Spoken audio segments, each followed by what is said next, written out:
Hi there, my name is Mrs. Hawkins and I will be your child's teacher this year. I just wanted to create this video to let you know a little bit about me and a little bit of what the classroom expectations are going to be this year. To start, I was born on a little town on the west coast in Oregon called Roseburg. Roseburg was not a diverse little town, and I graduated with 83 students in my class, and less than a handful of those students were of a diverse culture. So I was not well exposed to culture as a child or as a teenager.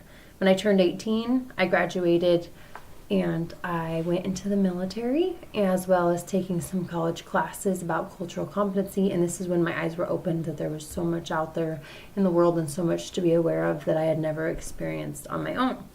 So this is something that I want to be sure is implemented in my classroom, is teaching for social justice. I believe that each student, regardless of their shape, size, ethnicity, identity, gender, religion, disabilities, I believe that they are all God's children, and that is very important to me for everybody to demonstrate that and demonstrate love towards them and for them to be accepted who they are. So one thing I'm going to implement in my class is a zero tolerance policy for slander or mean actions towards others for their differences. I want my classroom to be held at a high expectation for being kind to one another. So that's going to go into my first Bible verse that I want to share with you.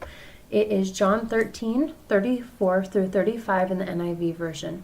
A new command I give to you, love one another. As I have loved you, so you must love one another. By this, everyone will know that you are my disciples if you love one another. This verse is not only an inspiration to my daily life, but it is an inspiration to my career, and it's something that I want to help students learn. I believe that we all need to treat each other with love regardless, and that is what the Lord calls us to do, and that is what I want to teach in my class. The second verse that I want to share is Titus 2:7-8 in the ESV version.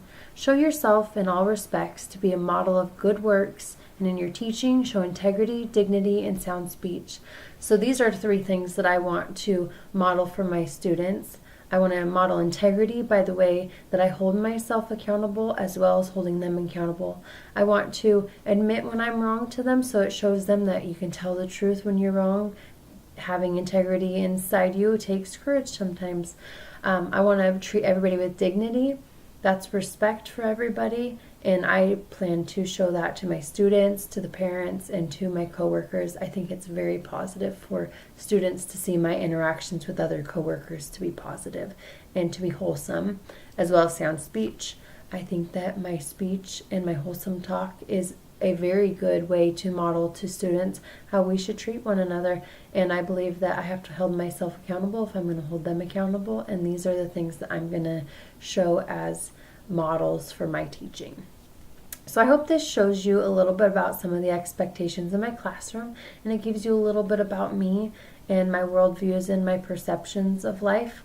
And I hope that this gives you assurance that your student will be welcomed in the classroom by me, regardless of any gender, shape, size, religion, disability. We are all God's children, and I am excited to have your student in my classroom, and I am excited to work with you as well. So I hope you have a good day, and I'm looking forward to this year, and thank you for letting me teach your student. Have a good day. Bye-bye.